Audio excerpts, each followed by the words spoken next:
Good afternoon. Welcome to the April 7, 2023 Sandag Regional Planning Committee.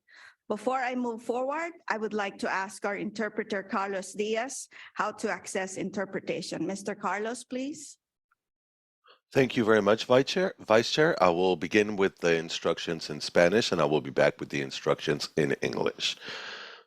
Muy buenas tardes, gracias por acompañarnos. Si nos acompaña vía Zoom para acceder a la interpretación al español, por favor desplácese a la parte inferior de su pantalla donde aparecen los controles. Ahí haga clic en el icono de interpretación, parece un globo terráqueo, y seleccione Spanish o español. Si está utilizando la aplicación móvil de Zoom en celular, tableta, etc., presionaría primero los puntos suspensivos, luego interpretación y luego el idioma. If you are joining us via Zoom and would like interpretation in the event that there are any Spanish-speaking comments, please scroll down to the bottom of your Zoom screen where the meeting controls are, then click on the interpretation icon, looks like a little world, and then select English as your language. If you are joining through the Zoom mobile app on a cell phone, tablet, or other mobile device, please press the ellipsis, the three dots, then interpretation, and then choose your language. Now, if you are joining us in person at Sandag and need interpretation, please check out a headset from the receptionist. The headset looks like a little iPod and comes with an earpiece which you can use to hear any Spanish comments or questions translated into English. You simply hold the earpiece to your ear and the interpreter will come on automatically. Si nos acompaña presencialmente en la sala de juntas y necesita interpretación al español, por favor diríjase a la recepción y solicite un receptor. El receptor parece un pequeño iPod y se puede utilizar para escuchar la reunión en español. Simplemente sostenga el auricular junto a su oído y la interpretación comenzará automáticamente. Gracias and thank you, Vice Chair. Thank you, Mr. Carlos. First, I would like to start this meeting with the Kumeyaay land acknowledgement. For millennia, the Kumeyaay people have been a part of this land. This land has nourished, healed, protected, and embraced them for many generations in a relationship of balance and harmony. As members of the Sandag community, we acknowledge this legacy. We promote this balance and harmony. We find inspiration from this land, the land of the Kumeyaay. I will now call the meeting to order. Please join me in the Pledge of Allegiance. Please stand up. Thank you. Ready, begin. I pledge allegiance to the flag of the United States of America and to the republic for which it stands, one nation, under God, indivisible, with liberty and justice for all.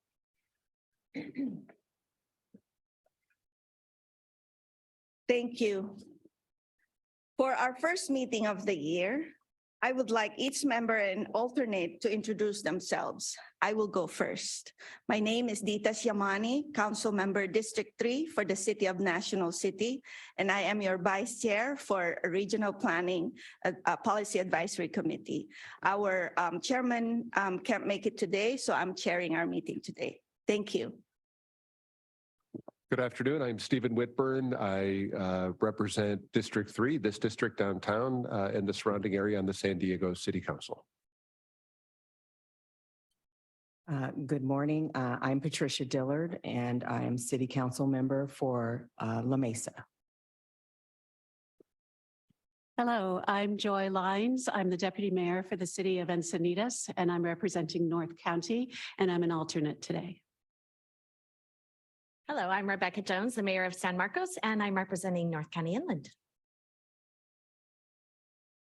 Good afternoon. I'm Elsa Saxon, and I'm representing the San Diego County Water Authority, and I'm one of the 10 representatives from the city of San Diego. Good afternoon, everyone. I'm Ann Fox. I'm with Caltrans. I'm the Planning and Local Assistance Deputy there in District 11, covering San Diego and Imperial County. I'm George Gastel. I'm a City Council member from Lemon Grove, but I'm here as the MTS representative. Sharon Jenkins. I am San Marcos City Council District 3, also Deputy Mayor, and I'm here representing North County Transit. Good afternoon, everyone. Ed Musgrove, San Marcos City Council, District 4, and I'm the alternate for North County Inland. Thank you. I am Peter Stevens, Office of General Counsel at Sandag. Hi, I'm Stacy Cooper. I'm your staff liaison for RPC. And good afternoon, I'm Colleen Clemenson. I'm Sandag Deputy CEO and just thrilled that we have a quorum and can bring forward these important items for you all. So thank you all for being part of this important committee. This is really and you'll get a one-on-one here from Stacy, but this is really kind of the big picture committee for Sandag. So thank you again. Thank you, Ms. Colleen. Just for recording purposes, I would like to ask our clerk, Tessa Lero, to confirm that we have a quorum today. Thank you, Vice Chair. We do have a quorum. Thank you so much. On to item number 2, a non-agenda public and member comments. Ms. Tessa, do we have any members of the public that wish to speak?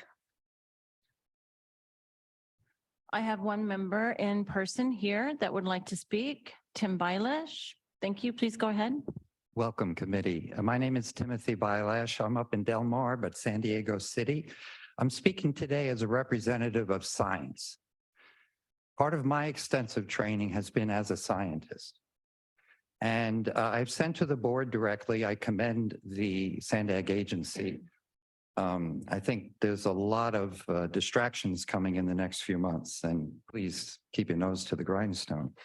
I just want to mention a few articles. I get a weekly science magazine and Nature magazine, which it's almost impossible to keep up. And there are incredible things here, but I draw attention to a December 15th, 22 article on page 400. I've sent a copy of this to the Sandag clerk, and I encourage anybody interested in the regional plan that's interested in climate impact to take a look at this and other articles. The title of it is Degrowth, D-E-G-R-O-W-T-H, Can Work. Here's how science can help. We are well past the time when the climate is not going to destroy the planet.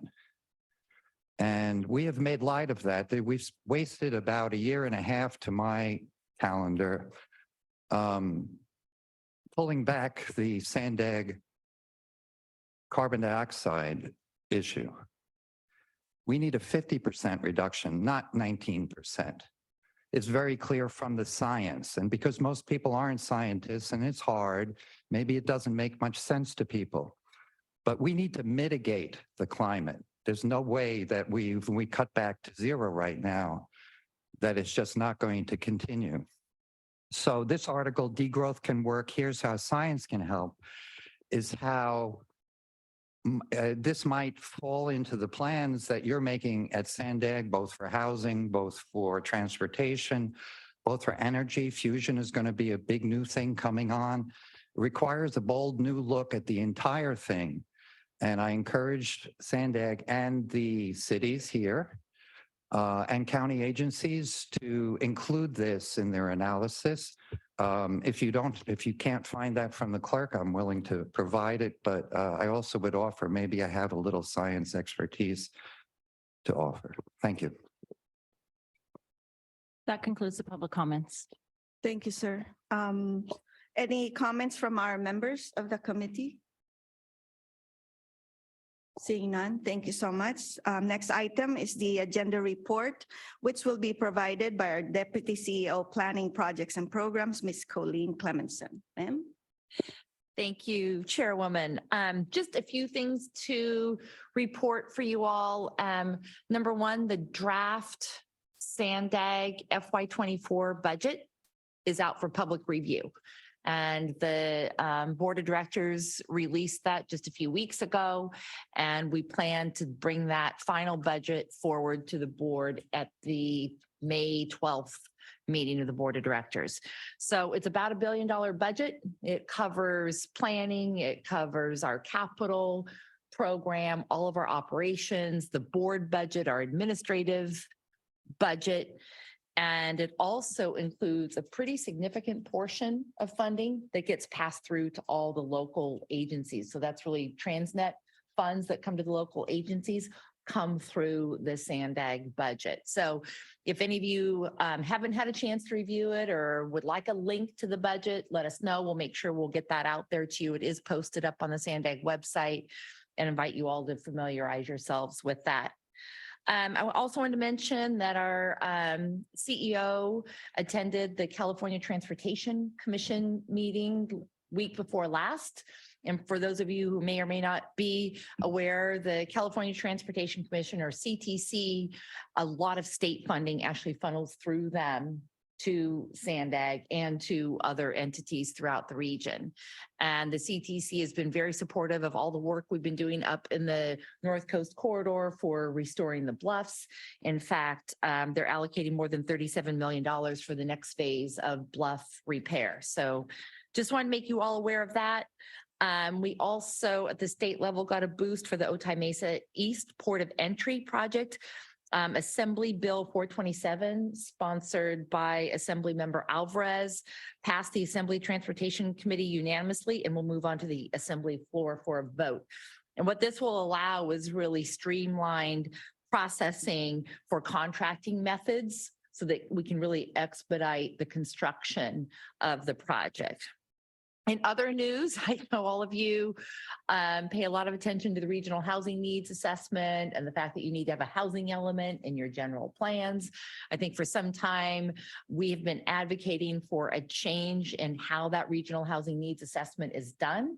And just recently, we were invited to actually participate in a statewide regional housing needs allocation task force to provide input to the state of California on how that could be done differently. So we will make sure that we continue to provide reports on how that's going back here with you all.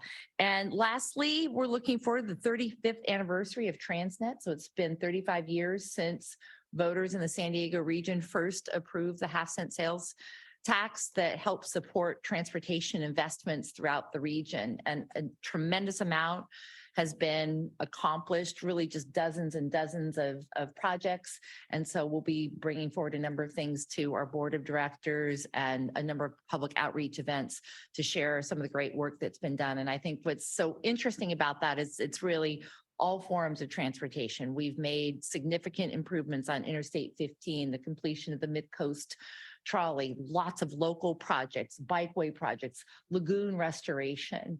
So it's really been a tremendous, engagement with all of the local jurisdictions, as well as our partnership with Caltrans and the two transit agencies has been critical in delivering multiple projects. So we look forward to celebrating that all with you, and I'll turn it back to you, Chairwoman. Thank you, Ms. Colleen. Thank you so much for that. Ms. Tessa, do we have any public comments, ma'am?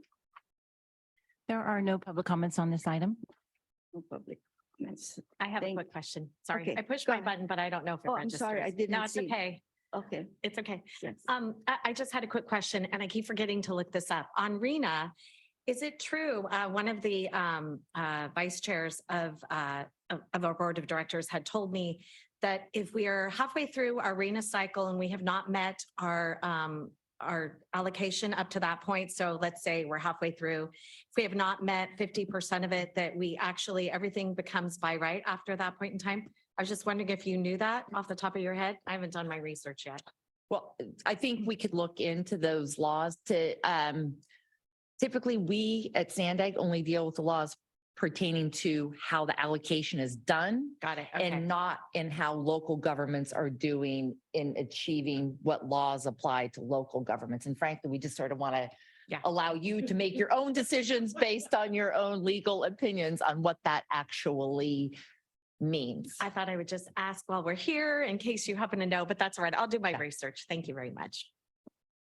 And Chair, I would just like to note for the members that the clickers will be used for just voting only. If you would like to speak, please raise your hand.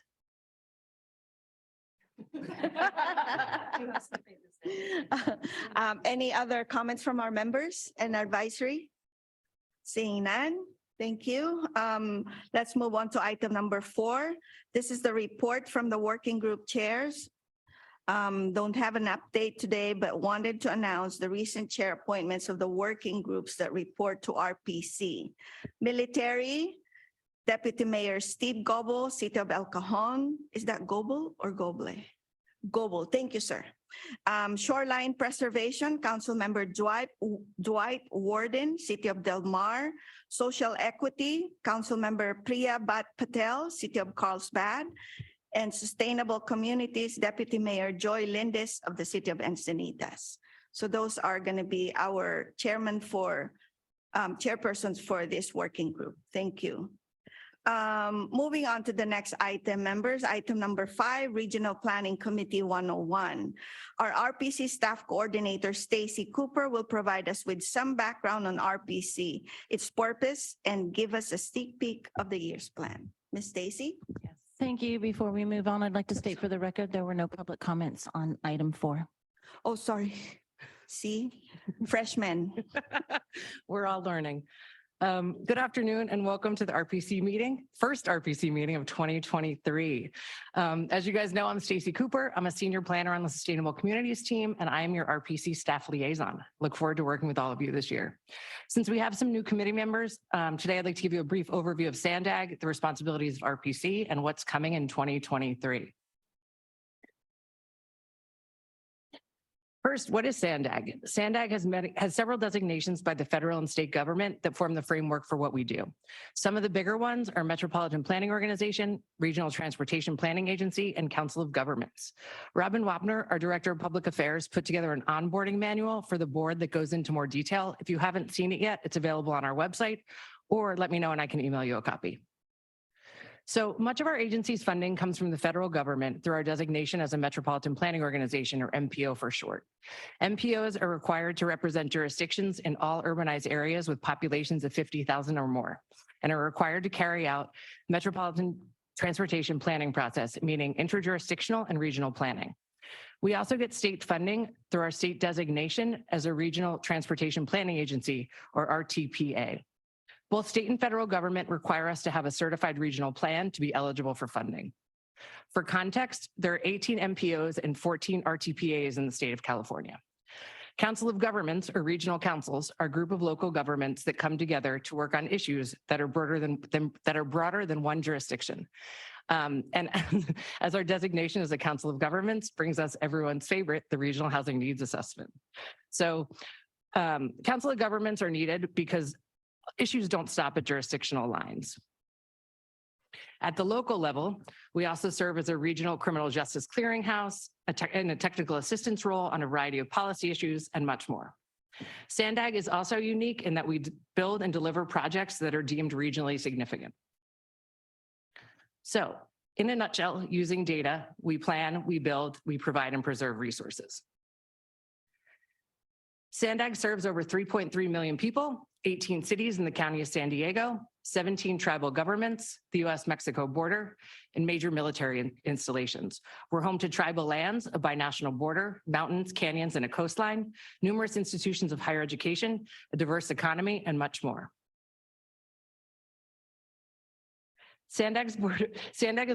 Sorry, this one always confuses me. SANDAG is governed by a board of directors made up of elected officials from the region's 18 cities and the county board of supervisors, who represent every person across the region.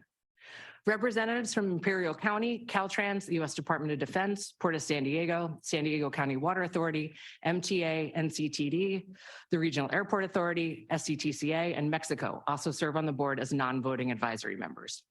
The board serves as a forum for bringing together our local government and public agencies to plan, program, and implement cooperative comprehensive planning across the San Diego region. SANDAG staff supports the board of directors and works to achieve SANDAG's mission through expertise on a broad range of technical, business, and operational areas. To help the SANDAG board address key public policy and funding responsibilities, the board has delegated certain responsibilities to the 6 policy advisory committees, or PACs, that are focused on distinct areas.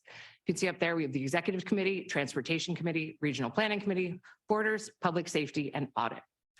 And the working groups highlighted in bold are those that report up to us, the Regional Planning Committee.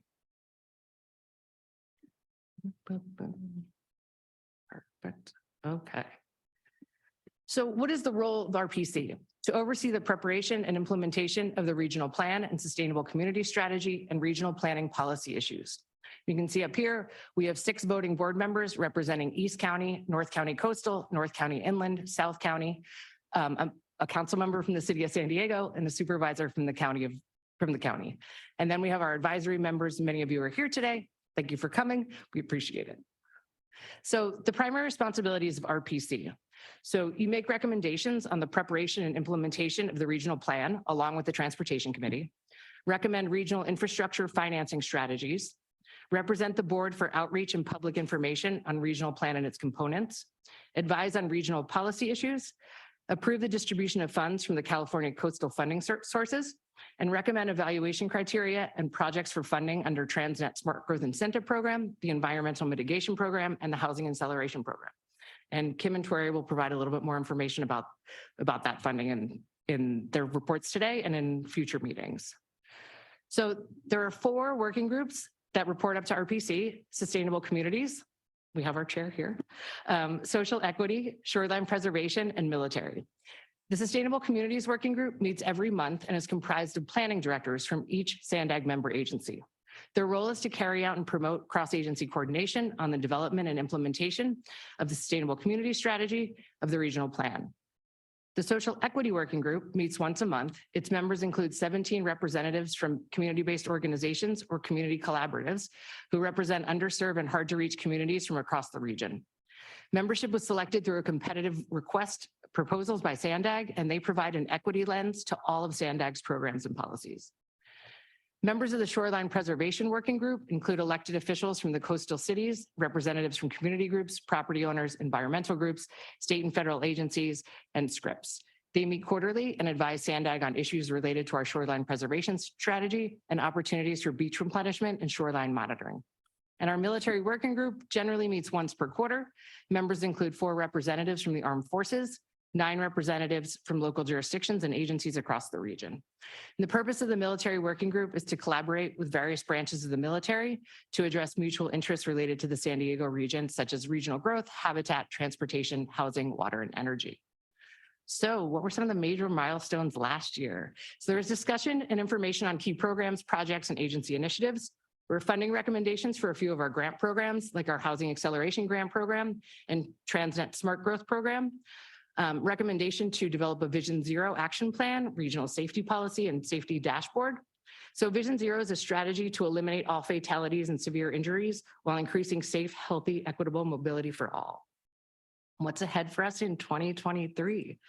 Updates and discussions, recommendations on key projects, programs, and agency initiatives. You'll be hearing a lot about our Housing Acceleration Program, and you will also be making funding recommendations for the HAP Cycle 2 grant program later this year. Be hearing updates on the 2025 regional plan, the Series 15 forecast, regional climate resilience roadmap, and requests for innovative concepts and more. If there are other SANDAG initiatives that you would like added to the agenda, feel free to reach out to me and we can see if we can make that happen. And any questions? That concludes my report. Thank you, Chair. Thank you, Ms. Stacy. Do we still want to be here after that? Councilmember Whitburn? That's too many, too many. Well, I'm just kidding, but kidding aside. My intent wasn't to scare you guys off. It was to get No, you no, no. excited about what's ahead. That was very, that was just, to strengthen the responsibilities that we have as leaders of this committee. So we are up to the challenge, right? Yes, we are. Thank you. Thank you, Ms. Stacy. Ms. Colleen got scared, huh? Thank you so much, members. Moving on to our item number 6. Oh, members, did you have any questions? And I would like to, Ms. Daniel Moore is present. Thank you. Thank you for joining us. And any questions from our members? Seeing none, but that would, the presentation and public comment, see Pressman. Any public comment, Ms. Dessa? Thank you. No, are no public comments on this Public item. comments. Chairwoman, if you Yes. don't mind, if there were just a couple of items I wanted to bring to the committee's attention that are really a focus right now for the agency with respect to the regional plan. So currently we are working on an amendment to the plan that was approved by the Board of Directors in 2019 to remove the road usage charge. So that is in process now.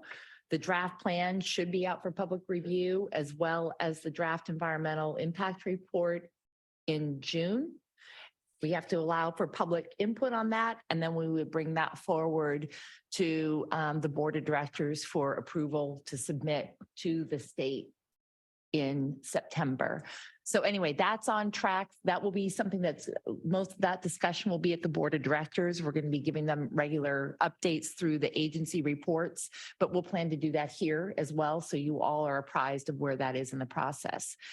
Meanwhile, I think you all know that we need to do a regional plan every 4 years. So while we're working on this amendment, we're also working on the plan that needs to go before the Board of Directors in 2025.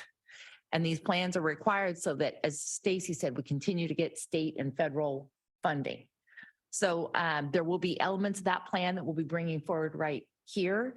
Tentatively, we have scheduled, this has to get approved on April 14th by the SANDAG Executive Committee, but we have planned a workshop on April 28th with the Board of Directors on the regional plan.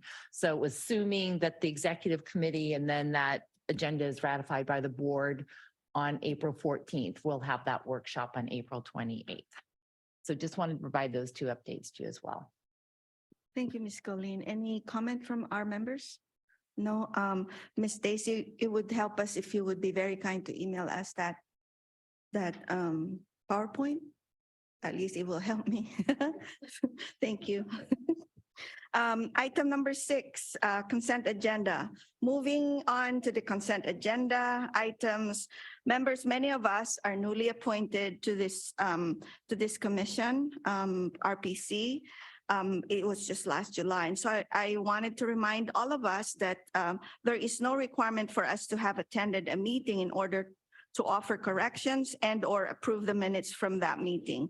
So we don't need to abstain. Unless there are any member comments or questions on the consent items, I will entertain a motion to approve the consent items, please.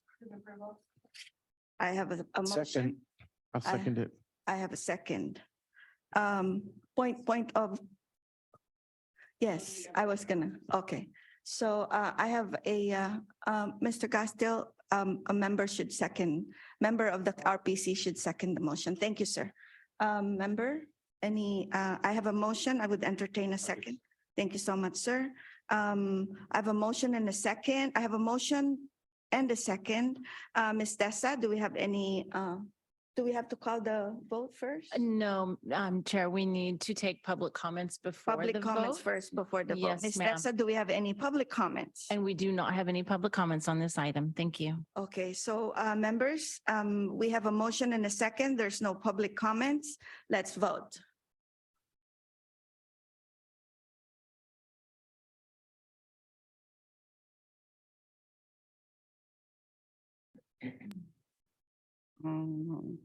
Hello? Huh? How? Push the number 1 if it's yes, and the number 2 if it's no, and then 3 for abstain. There you go, San Diego. Yay, I did it. I did it. We're all in this. That's the spirit. So, So, County of San Diego? Yes, county's not here in East. did you get? I think everyone's registered. So, There we go. there we go. Okay, got it, Ms. Dillard? Thank you. That motion passes with those members present. So it's a committee. Thank you so much, Ms. Dessa. So we got that, Moving on to reports. Item number 9, Kim Smith will present an update on key achievements of the Transnet Environmental Mitigation Program with a focus on work completed in FY 2022. Ms. Smith? Okay, can you guys hear me? Thank you. Well, good afternoon, Chair and members of the committee. I am Kim Smith. I'm a senior regional planner here at Sandag, and I also manage the Transnet Environmental Mitigation Program. So as you heard from Stacy, you know that Sandag does more than just manage transportation projects. We also help the region with solutions for issues related to land use, housing, sustainability, climate, resilience, equity, and habitat conservation, some of which you're going to hear after my presentation. I'm very excited to be here today. I'm so happy we have quorum. I've been waiting to present these achievements for a while, and I'm especially excited because to be here in April to highlight this work that has been accomplished under the Environmental Mitigation Program in 2022. So why April? I don't know if most of you know, but on April 22nd, we celebrate Earth Day. And the theme is really interesting for 2023 is Invest in Our Planet. And it focuses on engaging governments, institutions, businesses, and citizens to do their part to protect the planet. And the Environmental Mitigation Program has been doing their part and has been successful over the last 15 years, working to help conserve our region's unique animals and plants. It's an award-winning program leading the nation in regional habitat conservation. So to highlight our achievements under the EMP, we did something a little bit different this year. We usually would hand out this very colorful brochure to everyone, but we decided to develop an interactive PDF that's going to, as we move forward, it'll be updated annually. And this EMP annual status report is attached as a link to item 9, page 76 of your agenda. So as I go through it, feel free to follow me as I go through. So I know many of you are new to this committee, so I thought I'd start with a little bit of a background on the EMP. So what is the EMP? The Transnet Environmental Mitigation Program provides funding to mitigate habitat impacts from regional and local transportation projects and funding for regional land management and biological monitoring. And it does this by acquiring and managing large tracts of lands with native habitats early in advance of those transportation projects that need mitigation. And this has really allowed us to be successful in, number one, reducing cost, to accelerate the delivery of those transportation projects. It streamlines our permits. It implements our regional habitat conservation plans like the Multiple Species Conservation Program, and it reduces the listing of species as threatened and or endangered. And as a member of the Regional Planning Committee, you have an important role in overseeing the policy and funding recommendations for all projects that would fall under the Transnet EMP and that support regional habitat conservation. So moving on to overview. So what has the EMP done to date? Well, it's pretty impressive. We've helped preserve over 9,215 acres of land with our regional partners, and that's larger than the zoo, Balboa Park, and Mission Bay Park combined. That's $164 million in open space investments with 33.2 leveraged from our conservation partners. We have secured mitigation for over 3/4 of our Transnet early action projects. We've awarded 117 land management grants totaling $16.6 million to local organizations and jurisdictions, in addition to completing 7 land acquisition grants totaling $20 million and contributing $46.5 million to regional management and monitoring since the inception of the EMP. So moving over to our vision. So this last year, staff and regional partners, we worked really hard to identify a future vision for habitat conservation in San Diego County, building on our past efforts implemented through the Multiple Species Conservation Program and the EMP. And it's pretty simple: to protect, connect, and respect. To protect our existing native species through strategic acquisitions, management, and monitoring of those critical habitat areas identified in those regional habitat conservation plans like the MSCP and MHCP. To connect our habitat areas through wildlife corridors and linkages, as well as trying to connect people to the local species and natural habitats. And probably the most important one, it would be to respect, to encourage community respect for natural lands through increased public outreach and education of our San Diego's unique biodiversity. And the great news is that our 2021 regional plan identified $3 billion to help us implement the habitat conservation in the future.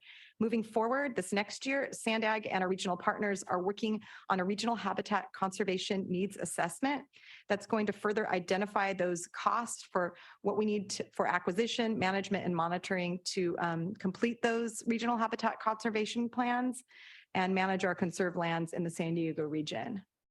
So moving on to habitat conservation, this highlights mitigation for regional and local transportation projects throughout the county.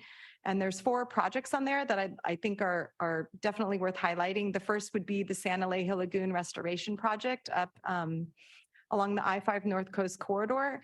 This was completed in June of 2022, or excuse me, April of 2022. It was restoration part of the larger I-5 North Coast Corridor program. It helped increase tidal connectivity across the lagoon, which also helped increase biodiversity and water quality. Right now, we're in the long-term biological monitoring phase. And just this past year, we have monitors out there and they found things like the octopus. A couple weeks ago, I got an email that there was a 2-foot leopard shark in the lagoon. They have sea lions moving across. They found scallops and needlefish. So it looks like opening up or increasing that tidal connectivity has really helped. And then moving on to San Diego Lagoon. This is also another one of our lagoon restoration projects for the I-5 North Coast Corridor program. We began construction last year. We're restoring 84 acres of tidal wetlands just to the east of the Del Mar Fairgrounds. And we're doing this in partnership with Caltrans, the San Diego River Park JPA, the City of San Diego, and Southern California Edison. So we completed one and we've got one underway. And if you get a chance to go out there, there's great trails to look at these lagoons. Moving up to North County is the Rancho Lilac property. This is a 902-acre property that was acquired for our Transnet net benefit mitigation requirement. It's located in the community of Valley Center. It contains very unique biological resources and 27 historic structures. There's a long history. I believe Eleanor Roosevelt even stayed there in the past. It is considered a jewel to that community. We released an RFP in early of 2022 to identify a future owner to manage the property in perpetuity and prepare a resource management plan. We're excited to say that the beginning of this year, that was awarded to the County of San Diego. So we will be working with the County of San Diego this year to develop that resource management plan and get community input. And then moving down to South County, the Enterprises parcel. I wanted to highlight this because this is a unique vernal pool mitigation, and it was mitigation for several projects, both some of our largest ones, the Midcoast and Poinciana Station improvement projects that had impacts to vernal pools. We bought some property down in South County and we were able to mitigate those impacts, and we're in year 3 of restoration. And you can kind of see it. There's purple flowers up in the right-hand corner. That's the federally endangered masonite, and we've already have it occupying our pools. And then below that are the federal endangered San Diego fairy shrimp. And it's hard to see them, but if you were familiar with as a child playing with something called the sea monkeys, that's kind of what they look like. So, and then moving on to scientific research. So a big part of our EMP program is to provide research to better inform our land managers about best management and monitoring practices for rare species in their habitats across the region. And this past year, Sandag worked with our regional partners. We continue to look at barriers for wildlife movement across our transportation systems for the mountain lion. We partnered with UC Berkeley to study the effectiveness of grazing as a control for invasive species, to decrease fire risk, and also to provide suitable habitat. We also continue to work on management plans for 7 rare plant species, and we even won an award from the Association of Environmental Professionals for Best Technical Report. And then finally, we continue our work on restoration for this guy, the federally endangered southwestern pond turtle. And we've been working at 2 of the ecological reserves, helping remove invasive species so the pond turtles can thrive in the ponds that they live in. And just last year, there was 20 baby turtles in one of the ponds at the Sequan Ecological Preserve. So we feel like we're moving towards success on that. And then environmental stewardship. This, as I mentioned previously, we have a very successful land management grant program that assists land managers, local jurisdictions with the protections of rare species in their habitats. Last year, our 10th cycle call for projects was released in January, totaling 2.4 million.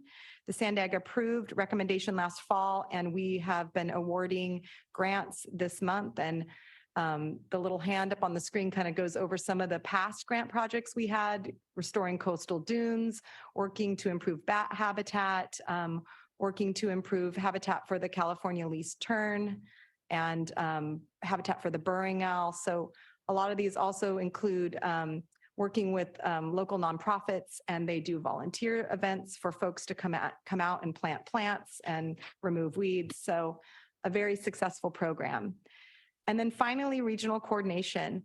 SANDAG and our regional entity, the San Diego Management and Monitoring Program, collaborated with our stakeholders to develop metrics to measure the overall health of our preserve systems. So since the inception of the EMP, we've been collecting all this data on all these different species, their habitats and threats. And we really wanted to know, what does all that data mean? What does it tell us about the health of our preserve? We've got a final State of the Preserve report that was completed in December. And we also have a really cool metrics dashboard, and you can click there and it brings you to, very high level. You can look at like what's the percentage of lands we've conserved. You can go over to the left and drill down to different vegetation types and species and kind of look at to see how are these species doing on our preserve systems in San Diego. So thank you. That concludes my presentation, and I'm happy to take any questions you may have. Thank you, Ms. Smith. Do we have any public comments, Ms. Dessa? Thank you. We have one in-person public comment on this item. Tim Bilash, please go ahead. Thank you, committee, once again. My name is Timothy Bilash, B-I-L-A-S-H. I am a physicist, but I practice more as a board-certified OBGYN physician. So I wear a few hats over the years. I started learning about science in 7th grade, and I'm overwhelmed by the changes. I speak to the report and kudos to the work. I saw the presentations at the fair near Balboa, I think it was 6 months ago. Great outreach to the community. I think we need more of that. So thank you for this report. I wanted to mention a pet project of mine, and that is what I would call the Del Mar Seaboard Nature Preserve.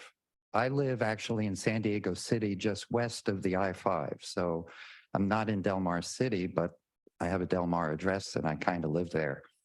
They are, as you know, refurbishing the bluffs, protecting it, taking the tracks off the bluffs, working on a platform for the train near the racetrack, double tracking maybe, and renewing the 101 bridge and a new railroad bridge.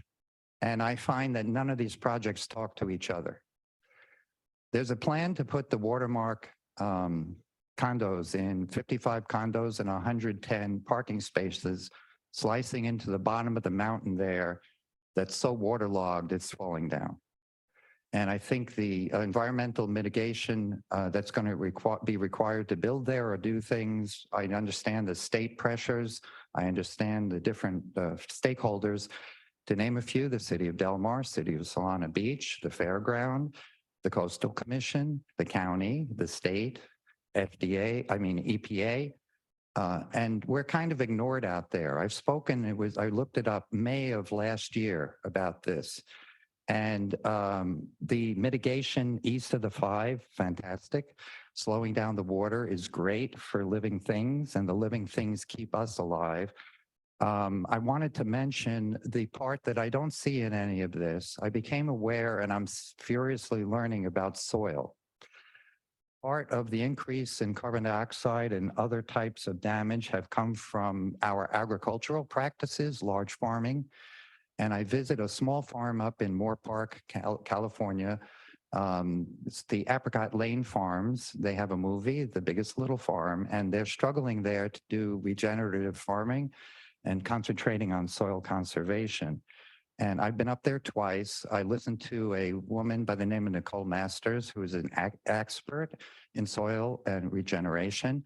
And anybody that would be interested, I welcome the time to communicate. It's not my field. I'm learning too much, too fast. But 10% of CO2 reduction, if we go to small farming, may be a way to tack on to what you guys are doing. So thank you. Thank you, Mr. Bailash. And that concludes the public comments. Thank you. Any comments from our members? Yes, Ms. Joy. Thank you, Vice Chair. Thank you, Vice Chair. I just wanted to compliment Kim and her team for putting together such a really good dashboard. I mean, it's really not only interactive that almost anyone can go in and find information if they're looking for it, but it's also got layers of technical data. And so it's really a good combination of that. And as Kim knows, I'm kind of in the profession. I'm a landscape architect with an environmental background. So I've gotten in there and I've looked around on it, and I really appreciate it as a dashboard. I did have a question, and if it's if you have the information, I think it would be there would be benefit to getting that dashboard out and having people use it. Do you have any plans for how to launch it out there and get people to use it and interface? Yeah, I mean, we've been trying to get the word out.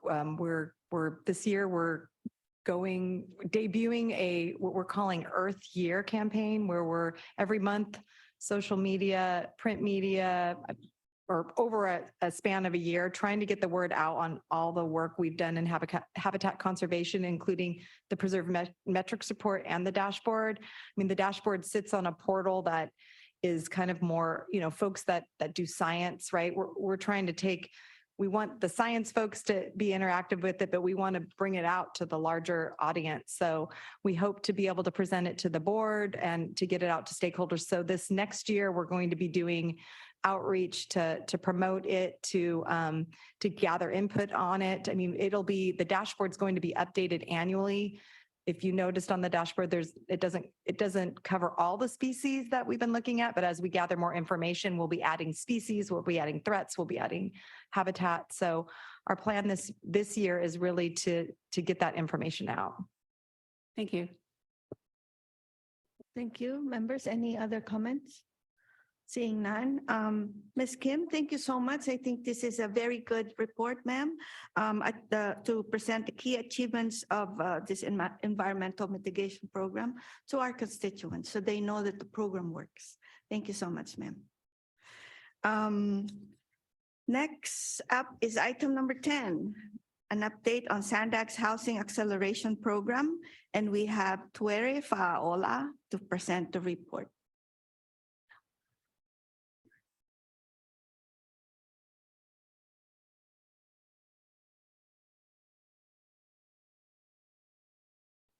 Hi, good afternoon.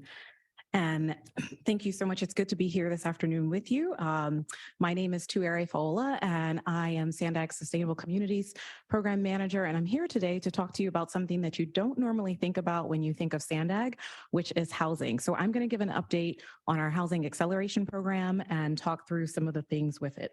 And production, is it the green? I haven't used, a new clicker I haven't used before. Okay. So most of you, when you think of Sandag and housing, you typically think of our regional housing needs assessment. I am not here today to talk about RHNA, but certainly I think future conversations. But one of the things that I did want to point out about why I'm here to talk about Sandag's role in housing is because RHNA is an important part of that. With our sixth cycle of RHNA, our region needs to produce more than 171,000 new homes by 2029. Another important goal that our region has is within our regional plan, and that's to reduce our greenhouse gas emissions by 19% by 2035.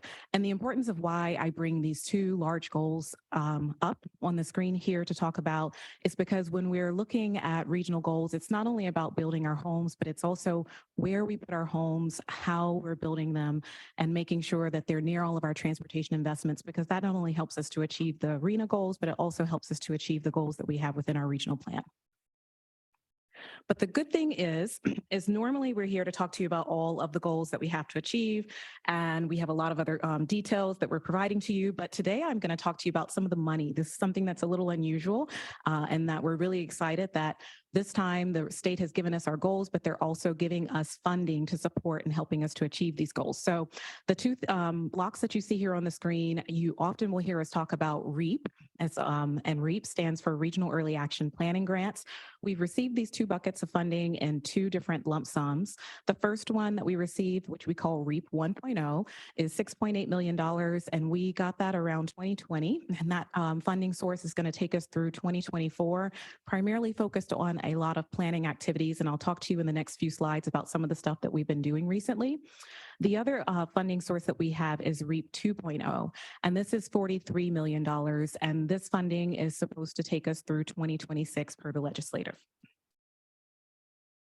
So for the REAP program, we've been really busy and talking to a lot of the jurisdictional staff, the planning directors, and some of your program managers to really understand what are some of the needs that they have to advance not only their housing elements that are adopted. Several of you I know are still working towards housing elements being adopted, but we surveyed them and asked, how can SANDAG, being in a regional position, really help you out and really make sure that we're able to support you in reaching your individual housing initiatives and being able to implement your housing elements at the local level. And these are the three things that they identified, and I'm going to walk through each one of them here for you on the next few slides. So the first one that was identified was really looking at local jurisdiction support. And this comes in many different ways, from planning grants to a technical assistance program that we've recently launched that I'll talk a little bit more about, as well as education and outreach. The other aspect that's been really important that the jurisdictional staff has outlined for us that would be helpful for us to do through some of the REAP funding is really looking at data and how we can support providing more data, providing it in a more streamlined fashion, and really making sure that we're not only just providing the data, but that we're setting up things that allow us to be able to monitor it and to be able to continue to do this data even beyond the REAP funding cycle. And then the last column that you see here is related to regional initiatives. And so we have been doing things such as regional convenings. I think some of you maybe even have seen some of the things that we put out where we've done joint forums with Southern California Association of Governments, SCAG, to the north of us, to really talk about different aspects of housing and what different regions are doing, what different people across the world are doing to advance housing within their region. And then we also put on a Housing Policy Leadership Academy, and that had about 80 participants. And it was a year-long program where they participated, and monthly they had assignments where they were kind of like going back to school, where you have different things that you're doing and group studies and coming together and making proposals on how you might be able to advance housing within your region. And so these are just some of the activities that we've been focused on under our REAP 1.0 program.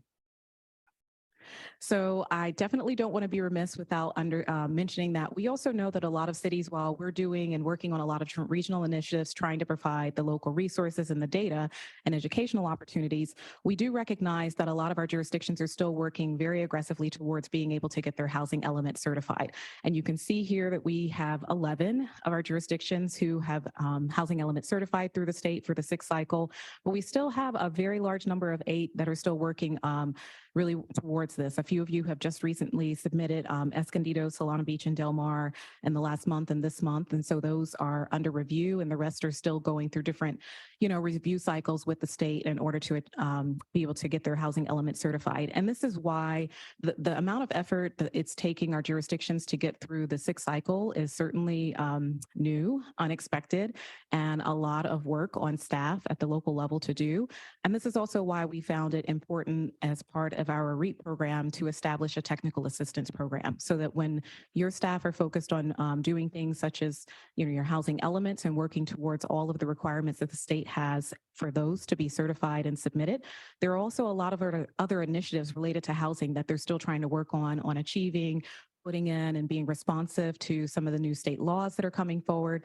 And our staff has a technical assistance program that just launched this January that's supporting your staff on those efforts, where we're having open office hours for them to call and say, like, this is what I need support on, support from just like staff extension, best practices.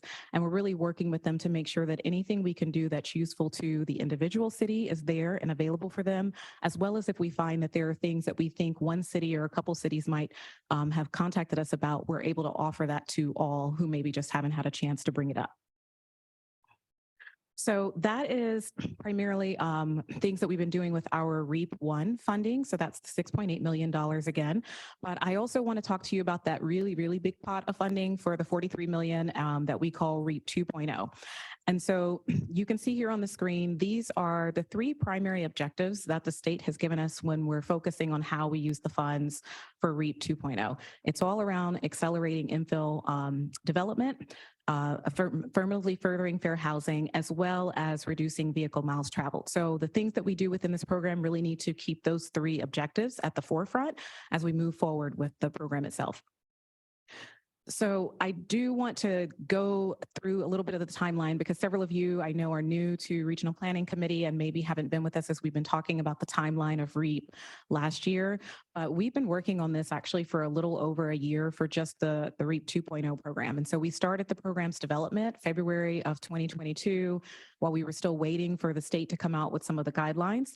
Once they released the guidelines, we went through a really robust outreach and education effort, talking to city staff, talking to the public, talking to community-based organizations, really trying to understand what should we do with the $43 million.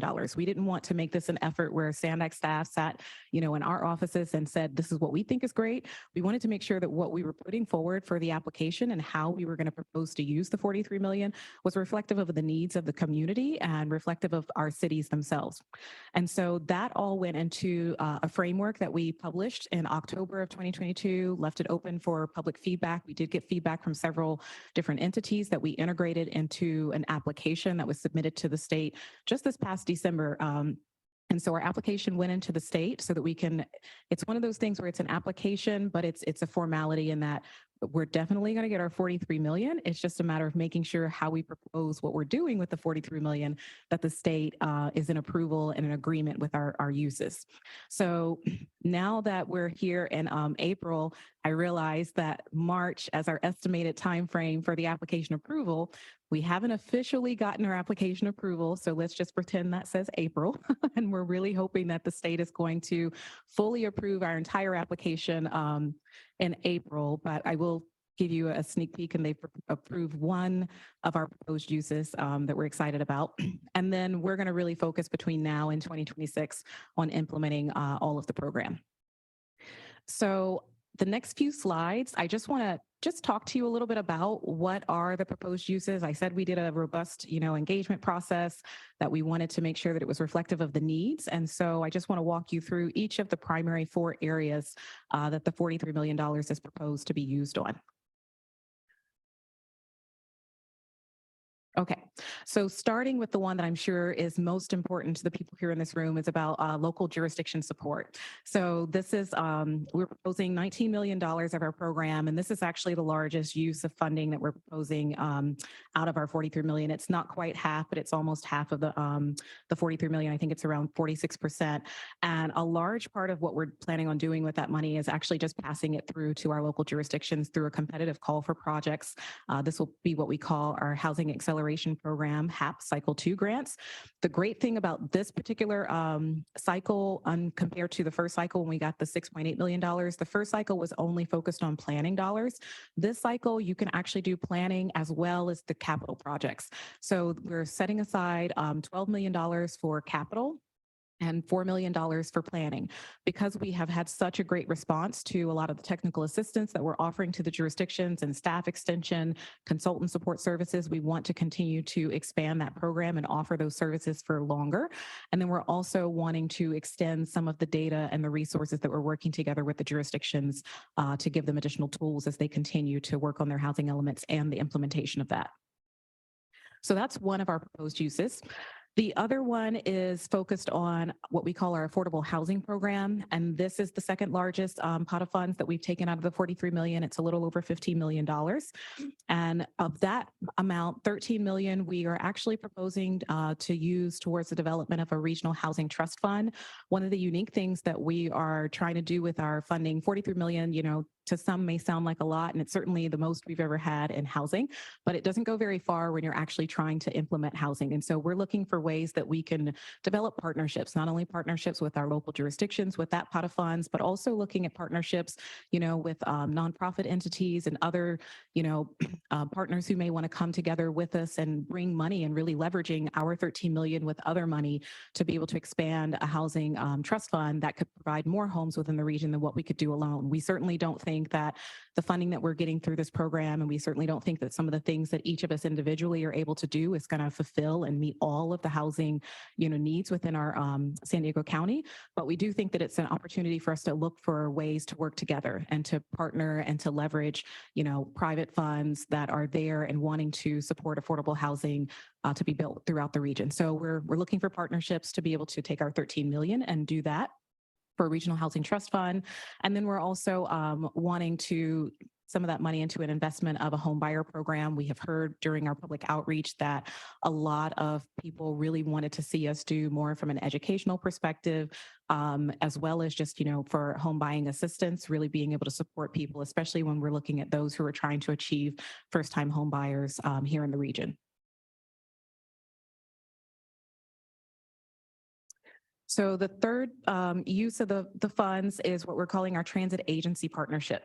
And so we only have 2 transit agencies, obviously, in our region. So instead of making this a competitive pot of funds, we actually just reached out to MTS and NCTD staff and asked them, what we could partner on with them to do to advance housing within some of the sites that they own, initiatives that they're looking to move forward. And so we had identified with them opportunities for really being able to look at how, when they're opening up some of their sites for redevelopment, if there's an opportunity to really provide homes for workforce housing. And so we're going to be working on a study with both MTS and NCTD to be able to identify opportunities to leverage their sites for when they are being redeveloped to ensure that there is workforce housing for transit workers. We're also looking at different opportunities for us to really be able to examine some of their sites for more transit-oriented development and ensuring that more homes are able to be built throughout the region on these publicly owned lands. And then last, but certainly not least, in terms of the 4 major areas of our program is our tribal partnership. Stacy said earlier that San Diego County is home to 17 tribal nations, and we are working with our Southern California Tribal Chairmen's Association on really just being able to set aside a portion of our program to complement the housing programs that they're trying to achieve. And so we're going to be working on an MOU with them to be able to do something kind of similar how we do with our local jurisdictions here and making the funding available for them to just be able to advance housing. Some of the information we learned when we talked to our tribal partners is that for a lot of them, they have land. They simply don't know how many homes can actually be built on the land. They don't know what type of utilities and resources are needed on those lands in order to for more tribal members to be able to live on reservation. So we're going to be working with them on being able to really advance some of those studies and make that as an opportunity for them to do throughout San Diego County. So if you were doing the math, you might have said, well, that wasn't $43 million total, so where'd the rest of the money go? And I just want to make sure that we are being transparent and letting you know that those are the 4 major areas of the program. The state does ask us to also do outreach education throughout the full cycle of the program. And so you'll see that there's 8% of the program that is set towards when we were starting the development of the program, covering a lot of our outreach and education. We intend to really be able to work and put towards some more efforts for marketing campaigns and things to really elevate the importance of housing within our region, support your local jurisdictions as you're trying to advance projects being developed. And then there's 5% that they allow for administration. And so before I end on the next slide, I did just want to highlight one of the things that we've been doing is while this has been, we're really excited about the formula funded funds that Sandag is receiving. There was additional competitive funding available at the state through the REAP program. One was called a tribal allocation, so a tribal set aside of $7.5 million. And another one was a higher impact transformative fund. And so we worked with 4 of the tribes within 3 individual tribes, and one was the Southern California Tribal Chairmen's Association, to submit applications as well to pursue more funding for our region to complement our 43 million and bring more funding in directly to them. And then we also worked with 2 developers, nonprofit developers for affordable housing, Casa Familiar and National Core, and they also partner with the City of San Diego to put in an application to the higher transformative pot. So if these projects are awarded, this would bring an additional $20 million or more to our region for housing. So we're excited and really hoping that those applications will be successful. So things that are coming up, and I hope to be coming back and talking to you about soon, is that we are still waiting on that HCD application approval. As I mentioned, we did get advanced kind of interim approval on our local jurisdiction proposed use. So we are going to be releasing the call for projects, HAP Cycle 2, here in the coming month, and being able to hold some workshops with staff so that they can know exactly the types of projects they should submit and the funding that's available. And then we're going to continue to just be working on the partnerships, because as the 4 proposed uses that I mentioned, the biggest part and the thing that I hope that you can take away from this entire presentation is that we're really focused on partnerships for this. 43 million is really great, but it's only going to be successful if we can do it working together and working with a lot of other people throughout the region. So that concludes my presentation, and I am happy to take any questions. Thank you so much, Ms. Tuere. Ms. Tessa, do we have any public comments, ma'am? There are no public comments on this item. Thank you. Members, do you have any comments? Yes, Ms. Dillard. Hello, Aloha. Okay, Yes, and Paola. I'm sorry if I can't pronounce your name properly. I did meet you actually at The retreat.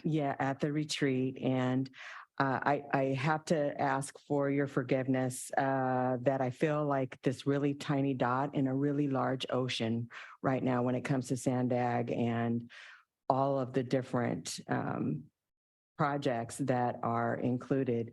So I'm not really sure if the question that I have for you is something that you can answer. But I want to go to the grants for affordable housing, especially. I know that a lot of our cities are, dealing with the underdevelopment for affordable housing. And one of the things that I've noticed, and I don't know if there's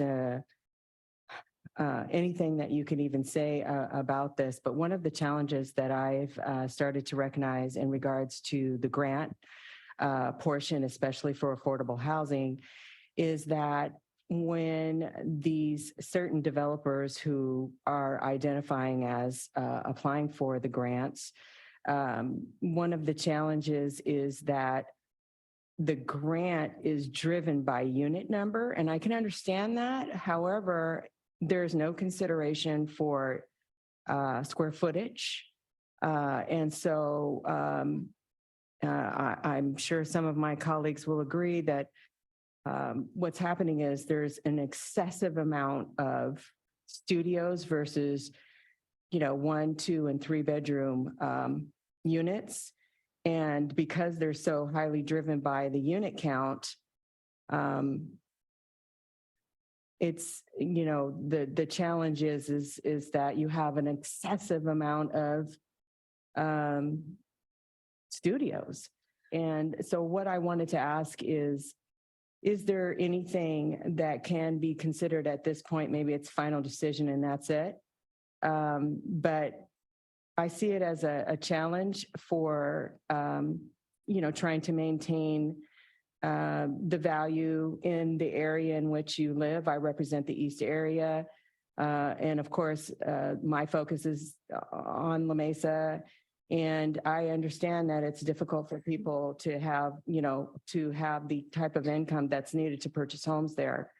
And so I would like to see something that's more in the line of what is going on in our city. And I find it a huge challenge with that. Do you have any comment in regards to that highly driven unit count? And can there be any consideration for understanding that that is not necessarily a pathway to success, because I see it as something that affordable housing is, should be focused more on the family. And so obviously a lot of people can't live in studios if they have a family. So not in any normal way, if you know what I mean. So Yeah, no, thank you very much for your comment. So while I can't speak directly to a lot of the state programs, which do sometimes, the higher unit count affordability does end up being more competitive on a statewide perspective. What I can speak to is for the housing program for which we're trying to establish through the REAP funding, where we haven't, right now, our criteria is that it needs to be, in compliance with the state guidelines. So it's that affirmatively furthering fair housing, infill development, and reducing BMT. One of the things the state does want us to place an emphasis on, though, is housing choice and supply, and so housing for all. And so I think that's an opportunity, and we'll certainly take your comment to make sure that we're looking at, when we're providing the criteria for who gets selected to be able to receive the funds for the affordable housing program, we could certainly put in there that it's not just about the unit count, but it's also about the type of housing and the number of bedroom units to be able to supply housing for more than just studio micro units and single. So yeah, so there's an opportunity. It's not too late. We haven't fully shaped that program. and to include also square footage, because if you're talking about a 2-bedroom or a 3-bedroom and it's only 500 square feet, and I'm just throwing that out. I'm not saying that that's exactly what's happening, but I'm just saying that that should be a consideration as well, in order for people to, have a normal life without feeling like they're piled on top of each other and can't barely get a bed into a room.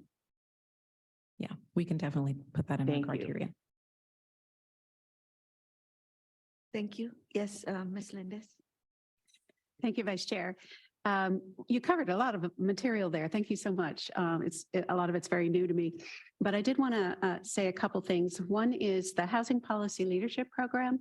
It was a program that I participated in, and I thought that it was very valuable. There were leaders, civic leaders throughout the county. There were planning leaders throughout the county, people representing social equity, and it was a really diverse group to get together and brainstorm alternate ways forward, and identify where the barriers are and think creatively about how to overcome some barriers. First, I just wanted to compliment you on that, but also ask what is the intent on bringing some of the creative ideas that came out of that program forward? Is there a way to either continue to put some focus on some of those ideas and integrate them into future decision-making? Yes, I'm so glad you asked that question. We actually were just wrapping up our final reporting for the Leadership Academy in our forums, and we are going to be working and pulling out a couple of those really creative ideas that we think could be fun to do in an informational session here with some of our staff as we're starting to develop the program. And then we've been brainstorming on whether or not we should bring some of that forward actually to our Sustainable Communities Working Group and having a bit more of a discussion there. So we're hoping to take some of that, bring the ideas forward in some of our working group sessions and be able to have more dialogue and brainstorm. So thank you for asking that question. Right. Thank you for that response. And I think I'll follow up with you later on some other questions then. Thank you. Thank you, Ms. Lindes. Any other questions from members? Advisory? Seeing none.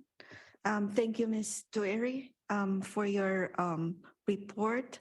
I would definitely inform our planning commissioner and our director for housing about this housing acceleration program. Thank you, ma'am. Thank you. Next up in our agenda is an update of the San Diego medium and heavy duty zero emission vehicle blueprint by Jeff Hoyos. Mr. Hoyos, sir. Good afternoon, everybody. I'm going to stand at the podium today, if that's all right. My name is Jeff Hoyos, and I am a senior regional planner here at SANDAG. I work on the climate team, which is housed in the planning department, and I'm here to give an overview and an update on our regional medium duty and heavy duty zero emission vehicle blueprint, which is really a document that will help us as we transition to zero emission trucks and buses throughout the region. I need the clicker, hang on. All right. So We'll go through a little bit of an agenda here today. I'm going to give an overview kind of where we are with the state of EVs and specifically trucks and buses in the region. We'll talk about the infrastructure needs, and then we'll talk about the siting criteria that we're developing through this blueprint. Also, obviously, talk a little bit about the blueprint, what the whole process is there. And we can talk about some next steps and have a little bit of a discussion.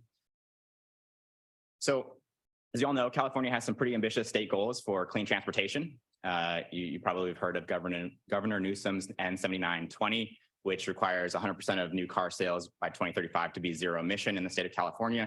But there are also some other stipulations that accompany that executive order, including short haul and drayage trucks to be transitioned to zero emission by 2035, and long haul and heavy duty trucks by 2045 need to be zero emission. There's also some rules for off-road equipment as well. So there's a lot of goals. And so in order to help us meet those goals, the state has pushed a couple of different rules and is currently considering the Advanced Clean Fleets Regulation. The Innovative Clean Transit Regulation or rule guides transit authorities to with their purchasing requirements for transit. And the Advanced Clean Trucks Regulation sets standards for manufacturers of trucks and buses trucks to reach zero emission sales. And so that's kind of the supply side. And so the demand side would be the Advanced Clean Fleets Regulation, which has set some purchase schedules for public fleets and also requires 100% zero emission requirements for drayage and high priority fleets.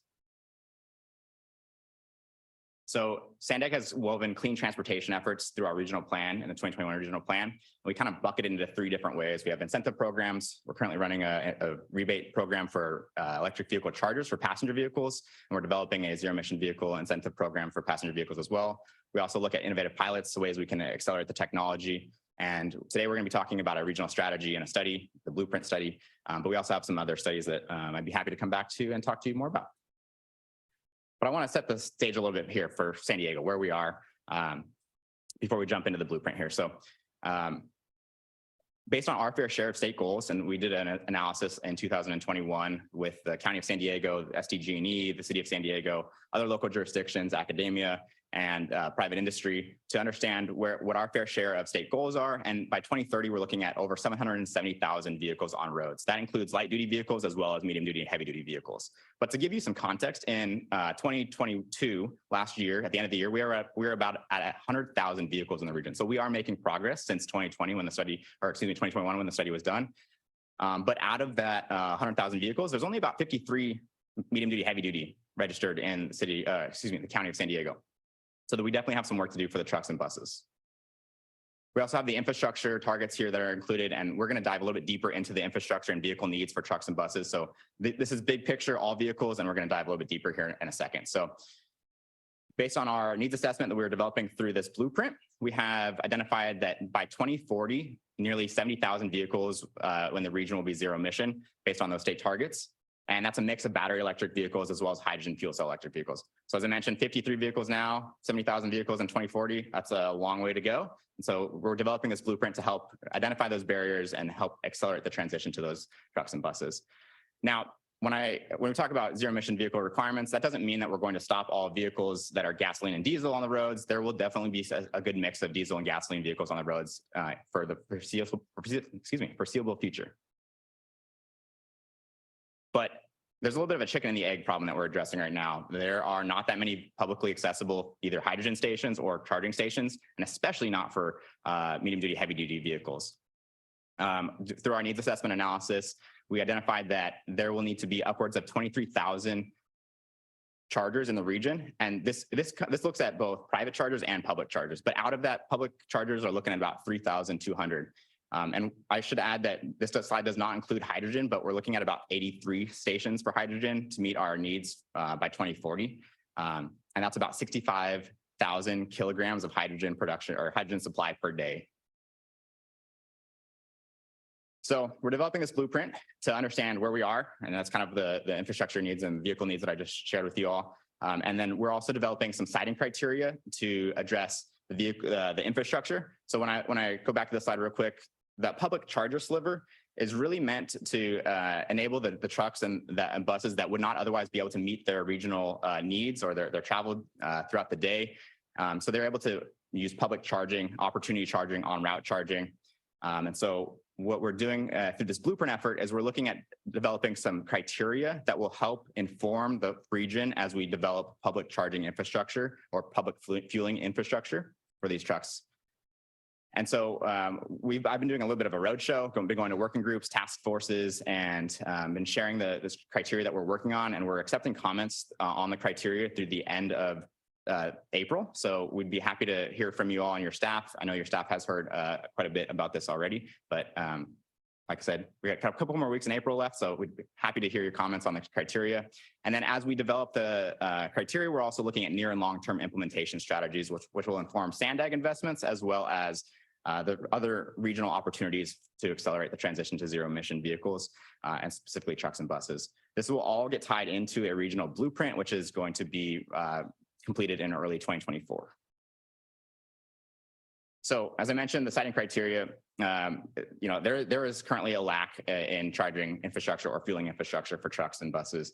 And specifically the truck sides, the transit authorities are working on their depot charging, and they're working to address their transit needs. And they have transition plans already set in place, and so they're working towards that. And as we look at the regional fleet, we're aware that public charging needs to be increased in order to meet our fair share of those state targets that I mentioned. And so we're developing these criteria to help inform public agencies about how they can support public charging or fueling, and give you some understanding of the minimum, at least considerations and criteria that would be associated with these public charging or fueling infrastructure. So we've broken it down to 5 different categories, including utilization, land, equity, grid, and environmental. So I'll touch briefly on a couple of these here. For utilization, we're thinking about the potential utilization of that site. So how many vehicles may be passing by that certain area, and how long would they need to charge? How many vehicles could you turn out in a day, based on the size of the station location, and where overall they fit within the regional routes for these trucks. And that ties into the land use. So is the land use compatible with the charging infrastructure or fueling infrastructure? Trucks are considerably larger than passenger vehicles. So just by nature, you need a larger land footprint in order to address the infrastructure needs. There's also the potential to include renewable energy production on site to either make green hydrogen or potentially store that solar energy into a battery to reduce peak demand management, or to help with peak demand management. So you can reduce your energy costs over the period of a day. We're also thinking about equity and how charging infrastructure will impact the region and our communities. We're thinking about where these trucks end up and how we can site locations that will benefit the communities by bringing more clean trucks to that area, but not negatively impact those communities. So we're thinking about the proximity to the communities that we're putting these chargers in, as well as potential areas that we can put charging that would indirectly benefit these communities. So if a truck is going to be going down a rural area, but it's always going to end up in a community, you can think about putting charging in areas that would indirectly benefit the communities that these trucks are going to be ending up anyway. And then that would then reduce the amount of charging that's actually cited or fueling that's cited within these communities. We also need to think pretty good about these grid capacity considerations. So, trucks take a considerably larger amount of energy than a passenger vehicle may. And if you are charging a number of trucks at one time, you are going to be putting more strain on the grid. And so being able to think about not only the grid needs of today, but also the grid needs of tomorrow. The charging technologies are continuing to get better. They're continuing to get faster. The trucks are able to increase their range by either battery size or the ability to charge at a quicker rate. And so working early and often with the local utility is going to be necessary in order to ensure that these stations can really meet the needs of the trucks. And of course, we have some environmental considerations, which are more of the traditional planning elements like CEQA, NEPA. If you're putting charging in a flood zone, you may be concerned about electrification issues with charging and being underwater, brownfield considerations. So there are definitely some considerations around environmental that we're including. The report, which will be distributed to you all after this, it has a little bit more specifics within each of the criteria. I'd be happy to talk a little bit more about each one if there are questions today. But what I want to do next is give a little bit of an overview of what we're going to be doing over the next year here, or the remainder of the year. We completed the needs assessment in January. That's where all those numbers came from earlier in my presentation. We are working on the criteria, and we'll be finalizing that by the end of May. And so, like I said, input on the criteria and through the month of April would be greatly appreciated. And then we'll be working on some strategies this May and June and bringing those strategies for input in July this summer, working on finalizing those strategies this fall. And then that will all get tied into a final blueprint, which will be available for drafts review in the fall. And then we're going to be wrapping up the project and by early 2024, it looks like January. So that concludes my overview of the project and where we are and what we're working on. I'd be happy to take any questions if there are any. Thank you. Thank you, Ms. Hoyos. Ms. Tessa, do we have any public comment, ma'am? Thank you, Chair. I was just handed public comment from Tim Bylash. Thank you. Please come up to the podium. Hello, committee again. Timothy Bylash, Del Mar, San Diego City. Apologize for taking your time, but I was just wanting to interject about I thought Tesla had a model car where they swapped out the electric batteries. And because the charging is so time consuming for these larger vehicles, is there any plans to include that as I know that, you're not designing cars, but particularly for the next topic at the mobility hubs when these large, because that energy storage takes a lot of carbon out of the air. And so I just wanted to mention that, hoping that that's being looked at. Thank you. Thank you, Mr. Bylash. Any comments from our members? Yes, sir. Thank you, Mr. Hoyos. Just a couple of quick questions. I gather from the presentation, we're also engaging private organizations that use the medium and heavy duty trucks, construction companies and whatnot. We are. San Diego is a part of the Accelerate to Zero Emissions collaboration, which, as I mentioned, is founded by the City of San Diego, County of San Diego, Air Pollution Control District, SANDAG, and the local utility SDG&E. We also have local jurisdictions as part of that and private industry as advisors to that. So as we're working on regional strategies, we are coordinating with the industry through that avenue, as well as through the blueprint. We have a task force which meets and includes private industry stakeholders as well. Okay, so if the goal is to reduce pollutants in particular areas, it has to be advantageous for those that are creating the pollution to have a refueling station where it's maybe not convenient, but accessible to them away necessarily from that area, but consistent with where their base of operations would be. Is that also a factor? Absolutely. Yeah. And one of the things that we're looking at right now is the cross-border goods movement, which is a major contributor to our economy. And so being able to understand the needs for the trucks that are coming that we're going to be electrified, how we can service those trucks with clean energy is a huge part of it. We're working with Caltrans and the California Transportation Commission to understand how we can set our region up for success. And as far as a land acquisition, are we trying to focus on land that's already owned by a public entity, or are we also looking at private acquisitions? I think it's a combination. It's going to take a number of folks in order to get to the goals that we have.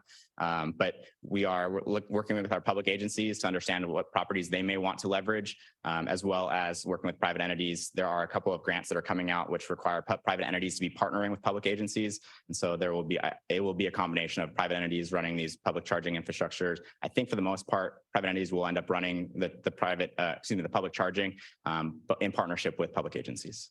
Thank you, Mr. Hoyos. Thank you, Chair. Thank you, Mr. Musgrove. Sorry, freshman. Any other comments? Thank you, Mr. Musgrove. Thank you. Any other comments from our members, from our advisors? No? Mr. Hoyos, all the things that we do for climate change to preserve our earth. Thank you so much, sir. Thank you. Item number 12. This is an overview of implementation of mobility hubs in the 2021 regional plan with a focus on the San Isidro Mobility Hub project. And we have Mr. Zach Hernandez to make the presentation. Mr. Hernandez, please. Thank you, Chair. Thank you, members of the committee. Like she mentioned, my name is Zach Hernandez. I'm a planner here at SANDAG. Super excited to be presenting on this particular project. I hope you're all still eager to be here. I know I'll make this quick. I know we're wrapping up on time here, but wanted to come and present an overview of the project, talk a little bit about the approach, the goals and objectives, that sort of thing. But to kick it off, I just want to set the stage, maybe paint a picture in numbers. I'll make it super brief. It's not going to be super nerdy.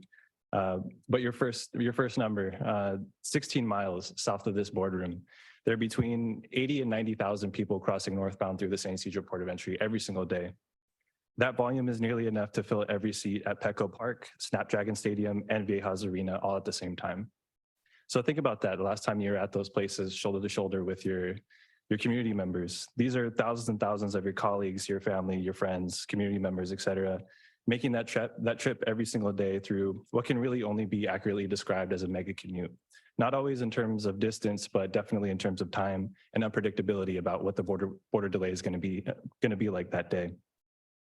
And this dynamic is playing out every single day as we speak, in fact. And first thing that jumps out to somebody like me is, one, definitely how do we make that better? How do we make that easier? But also, how do we leverage that? And for me, and it's not just because I work here, but the 2021 regional plan and the 5 big moves really put us into a position to address that issue and to leverage the dynamic that's occurring today. It really sets out a transformative vision for the transportation system, bringing together the best of transportation planning, technology to better manage the system, land use integration, making strategic investments to change how we get around our urban fabric. Mobility hubs are kind of how the regional plan envisions the critical connection points, bringing all those elements together throughout the region. These strategies are super multifaceted, and it would take us a lot more time to get into the details of it. But at the border, these solutions are no different. But specifically there, we have a huge opportunity to better connect the community of San Ysidro, regional travelers, but also a massive cross-border population that really fuels our binational economy and the culture that we're known for here in the region. And when you look at where people are making connections today, where people want and need to go, it doesn't take long to realize that the ports of entry in our region are already facilitating a massive amount of movement. For decades, San Ysidro specifically has been at the center of that conversation as the primary workhorse facilitating the movement of people to and from Mexico through our backyard, or our front door, as I like to say. So we mentioned between 80 and 90,000 people crossing northbound here just at the San Ysidro Port of Entry every single day to get to school, to get to work, to be with their family, to run their businesses, everything in between. About 20,000 of them are crossing on foot as pedestrians. And once they finally make that trip across, they're greeted by a transit center and a plaza space that has been roughly in the same configuration for the last 20 years or more. And we know we could do better. And when it comes to our approach for advancing kind of our longer term goals and aspirations for the San Ysidro Mobility Hub as it's identified in the plan, we have our sights set on the future, definitely, but we're also acknowledging the fact that thousands of people who experience the site every single day are doing so despite a whole list of challenges that impact it. So over the course of the last few months, we've been doing our due diligence as planners to get a better understanding of the challenges that are impacting the site. Going out and talking to stakeholders, talking to people who are familiar with the site, visiting it for ourselves, reviewing the previous planning documents. Through all that, what's rising to the top are the 3 things that you see on screen here. And the first one really kicks it off and kind of sets the stage for the other 2. But what we're dealing with is a very, very constrained footprint, a very small space. Not only does that limit transit and other modes, how much service you can bring to the public here, but it impairs circulation. Those factors really lead to the inevitable conflict points that arise where pedestrians, vehicles, and transit modes are converging and intersecting, impacting connectivity and safety. And then generally how the space is configured, how it's laid out, leads to a really confusing user experience, and it's not optimized for efficiency. So with that in mind, our approach to the San Ysidro Mobility Hub and our future vision, what we want to do ultimately at the site includes 2 phases. A phase 1 that focuses on how do we improve and get more out of the existing transit center infrastructure. So we're taking this approach mainly because the community and regional agencies can't afford to wait until 2035 for improvements to be made. There's longstanding issues like you just saw that are impacting the site, and thousands of people are enduring that every single day. So, and we've heard from the community that they're all for a grand vision and they want to be supportive of that work and that visioning exercise, but they're weary of having to wait too long to have improvements at the site come to fruition. So phase 1 helps us address that concern, show that we're serious about making real improvements while we set the stage for kind of clear the slate for a longer term vision to come, which is phase 2. Phase 2 builds from those near-term improvements, kind of like the new bones that we'd be planning with the phase 1 near-term improvements, and leads to a broader, more comprehensive effort to develop a long-term vision to advance the future San Ysidro Mobility Hub like you'd see in the regional plan. Essentially, this is when our longer term ambitions, our longer term aspirations come to the surface. We get to incorporate a wider array of design, mobility, and land use considerations. It's also where we explore a couple scenarios where we incorporate a potential cross-border trolley, additional rail connections, new development opportunities, et cetera. A lot of exciting stuff. In terms of where we are right now with the current phase 1 planning study, that's the work that's ongoing. And the next few slides, we're focusing on the work and the work that we have to share today for the phase 1 study. We're looking to wrap up this planning study by summer this year, and sometime within that timeline, also kicking off the longer term phase 2 planning work as well. So more to come on phase 2. Today, we're talking a little bit about the work that we've been doing on phase 1. I won't belabor this one too much. I know we're running short on time, but with this near-term kind of look at things and wanting to hone in our focus for phase 1, we wanted to create some very specific, very simple goals, I should say. And generally speaking, we know we want an improved transit center in terms of mobility, safety, and access. That's kind of a given. We know we want to improve user experience, which right now leaves a lot to be desired. But we want to set the stage, like I said, set this slate clean for longer-term investments to come. Prime the site for turning dirt, bringing substantial improvements to the site in the near term, but in a way that we can build on for a longer term vision as well.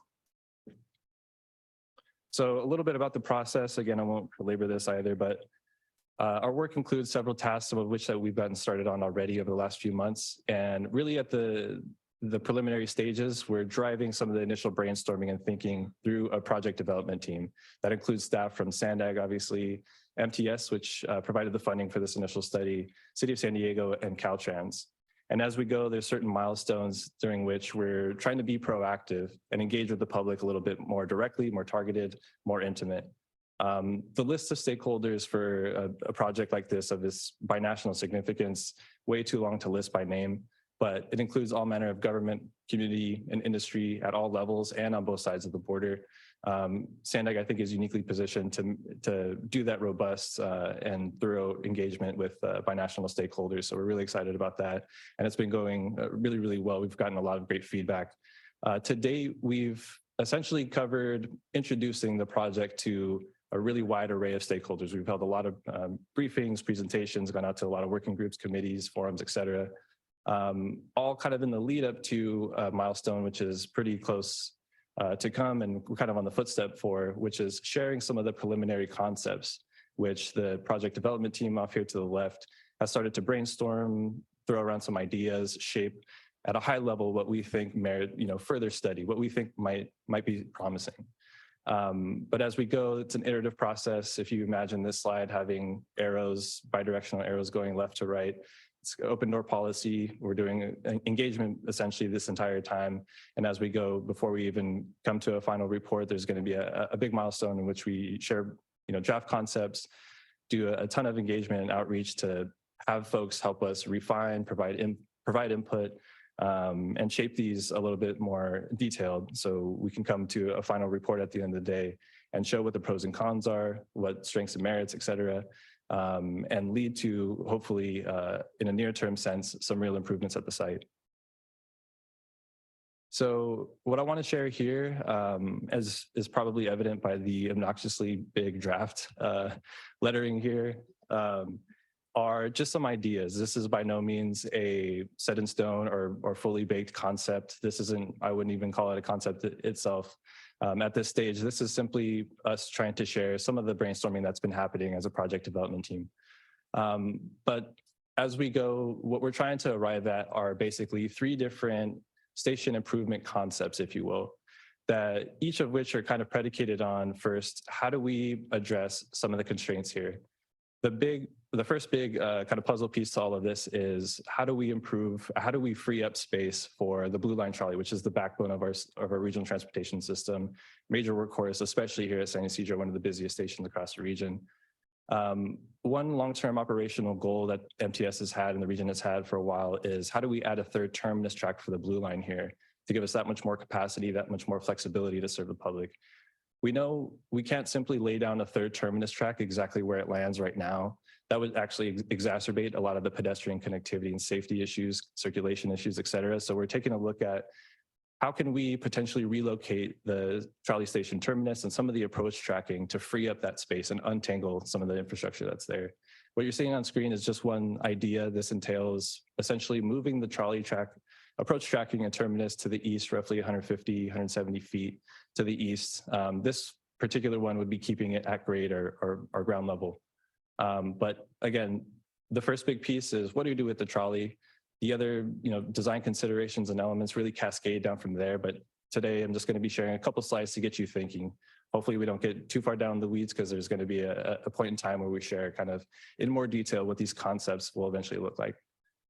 This second one, just to say, another idea that we've been kind of mulling over and kicking around is similar to the first. You move the trolley to the east, but this time the terminus is elevated above ground. This time, what you see is kind of similar to the first one, a little bit longer to get to the trolley. And the additional element to this is you'd have to consider vertical access, stairs, ramps, escalators, et cetera. But what this does give you is more space at ground level to work with, which right now is a very precious commodity. This third one that we've been discussing and brainstorming around is kind of interesting. This is essentially using the existing alignment and terminus location, but now elevating that infrastructure above ground. So similar to the last one you just saw, you have that much more space at ground level to work with. Again, just trying to share at a high level what we've been thinking. There's a lot more dimension and detail to go and brainstorming and planning work that we have to dive into before these could actually be called concepts and we know how they look and feel and function. But just to say, this is a third one that we've been discussing, kind of an interesting one too. But with that first big puzzle piece, what do we do with the trolley as kind of the first thing to kick things off and everything else cascading down from there? Maybe the second biggest piece is how do you connect public and also commercial bus access and required vehicle access for the federal government as well, which today, I don't know if you've visited the site, we call this, well, some people call this the banjo or the guitar, the bus loop, et cetera. In these design scenarios and concepts that we'll be developing, we have to find some solutions, some options for how do we fit the necessary MTS bus bays, for example, commercial bus bays, for example. What we've landed on and what concept or configuration looks kind of promising is what you see on the screen. And this is effectively a broadening of the bus loop or banjo, guitar, whatever you call it. Not for the sake of widening it, but for the sake of fitting the actual infrastructure and multimodal connections that you need here. But just to say, this is kind of the second big puzzle piece that we're still brainstorming and working through. A third, you can kind of see off there to the left is, once you reconfigure some of this space, how do you also reconfigure this like 1/10 of a mile jog of San Ysidro Boulevard that spills right directly into the bus loop? Right now, that's a major choke point, and it's something that we've actually enjoyed sitting down for a couple hours and really hashing through different ideas and different concepts, seeing what might fit, but more to come on that. With that, I just want to pause. I know that was a lot of detail, and you can see with even just this near-term look at things, there's a lot of technical information that starts to come up really quick as soon as you look at, how do you move the trolley? How do you reconnect the buses? How do you improve the site, detangle the site, essentially? But today I just wanted to provide a quick update to let you know that we're, steady working on this effort, looking to wrap up by the summer. But before that endpoint, that final report kind of milestone, there's going to be a big campaign to kind of present and release some draft concepts for the public to weigh in on, to react to provide feedback on. But with that, I'll conclude and just welcome anybody either listening on Zoom or here in the room to schedule some time with us to dive into more detail if needed. But happy to answer any questions. Thank you, Mr. Zach. Ms. Dessa, do we have any public comments, ma'am? We do have one in-person public comment, Tim Bylash. And please come to the podium and go ahead. Thank you, committee. Thank you, Zach Hernandez, for that great report. I promise this will be my last comment of the day. The studying options part that was just presented, I would make a suggestion. I'm a public person looking at this. And one of the things I love about Sandag is they don't just look one place to find the information. They try to get it from everywhere and balance things out in that way, particularly between governments and agencies and private people. So I recently had the experience of being at Old Town. I've been here 15 years. I had never gone to Old Town. And in relation to mobility hubs, I'd like to emphasize and this last part of the presentation to encourage more of that, particularly in our setting, because my understanding from most interactions with tech, with engineers, we're not allowed to talk to engineers usually. And so it's nice I would make the presumption that he has an engineering background. It's very helpful that fleshing it out, we see that maybe we can help. The purpose of the transportation initiatives is to maximize transport. But there is conflict between the different parts to be transported: cars, buses, people, bikes.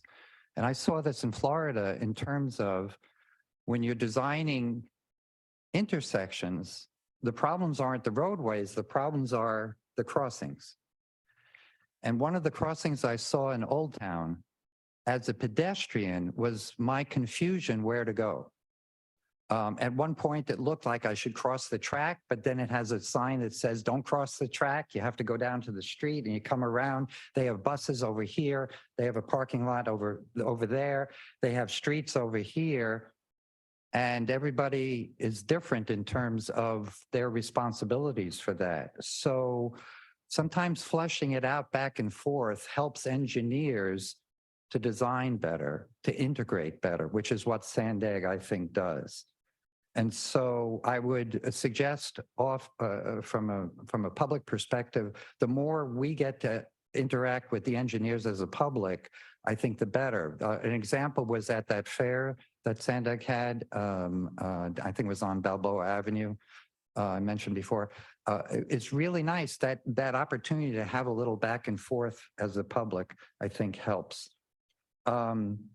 And so from a pedestrian point of view, the other thing that I find is not thinking just about the connections, and you brought this out to some degree, but we have a trip, right? It's a completion of the trip from A to Z, and then the return in terms of timing and stuff. So the less confusing it is, sometimes the navigation of these systems is quite daunting for us as individuals. So thank you. Thank you, Mr. Bailash. Thank you. Any other comment, Ms. Dessa? That concludes the public comments. Thank you, ma'am. Any comments from our members? Yes, council member. Thank you, Chair, and thank you, Mr. Hernandez. I really applaud the work that is being done there to explore the options. Thank you for your partnership with the City of San Diego and with MTS on this, and appreciate the presentation.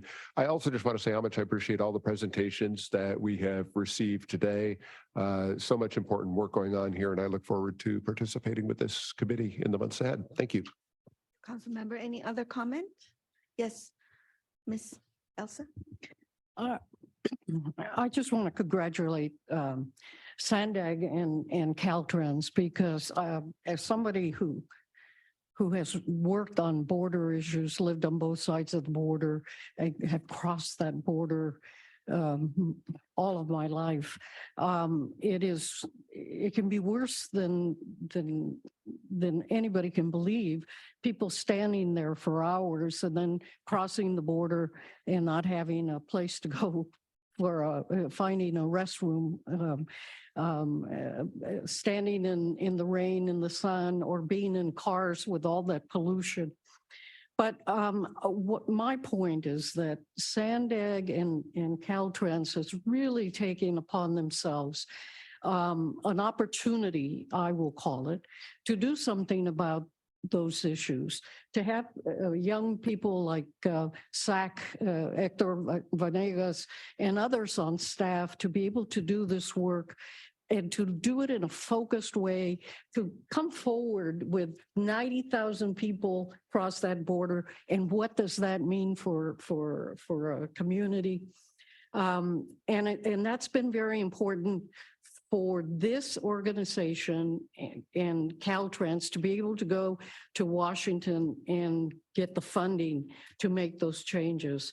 So I just want to take an opportunity to thank Sandag, Caltrans, and encourage them to continue that kind of vision and work, not you know, the border is very far away for a lot of people, but it is very important to our economy. And I thank you, Sandag, and hope you could continue it.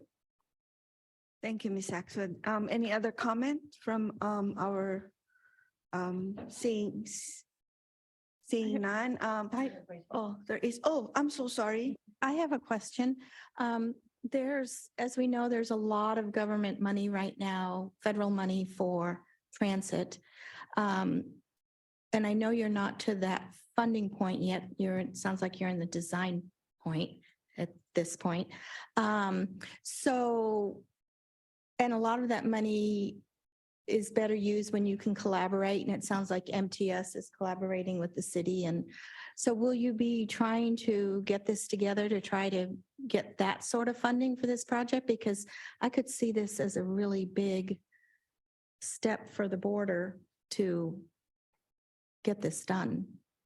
Yeah, the current work right now is basically hashing out what's possible. What do we think we can realistically do in the near term, because there are those standing issues. So we're somewhat treating it as one project, but kind of a Russian nesting doll approach to that project. But once we kind of hash out these questions through the planning phase, we'll have a really good sense. And in fact, part of this planning study that will conclude in the summer, an element to it is sketching out how much is it going to cost and what is a timeline associated with it. So it's all in the lead up to that moment in time where we have those broader conversations about commitments and resources, et cetera.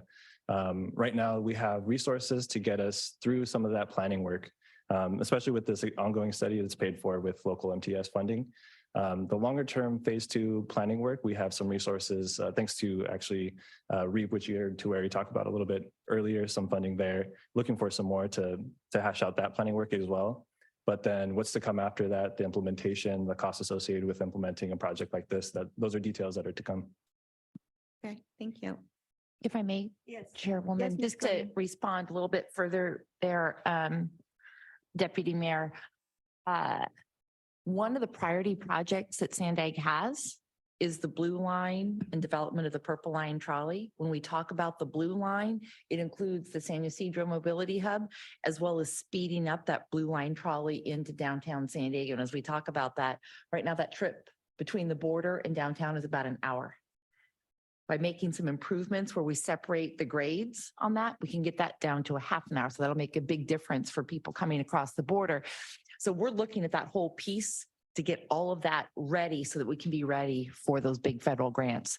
I think one of the things that's really important here is that what's happening in San Ysidro, it's all the elements of a really great mobility hub. It's just not organized in the right way. We've got a great blue line trolley. It just isn't fast enough to where it's competitive with driving. And so these are perfect examples of where we can take what exists today and make it work better. So it is one of the priority projects that we lay out in the work plan that's also in the budget going forward to the board of directors. So thank you for your interest in us continuing to pursue that. Thank you, Chairwoman. Thank you, Ms. Colleen. Thank you, Zach. I'm sure you go to sleep thinking about how to connect all this, make this mobility hub, and meet the needs of the people. Thank you so much. And thank you all for the reports. We're very smart today and we're like half scientists and half nerd. Just like what Zach said. But I've learned a lot I don't know if today, that was I'm in the sure. job description Yeah. for regional planning committee members. So, and if there are no other comments from our members of the committee, I have to announce our upcoming meeting. The next meeting of the Regional Planning Committee is scheduled for Friday, May 5th at 12:30 here at Sandag. And with that said, this meeting is adjourned. Thank you all so much. Good job.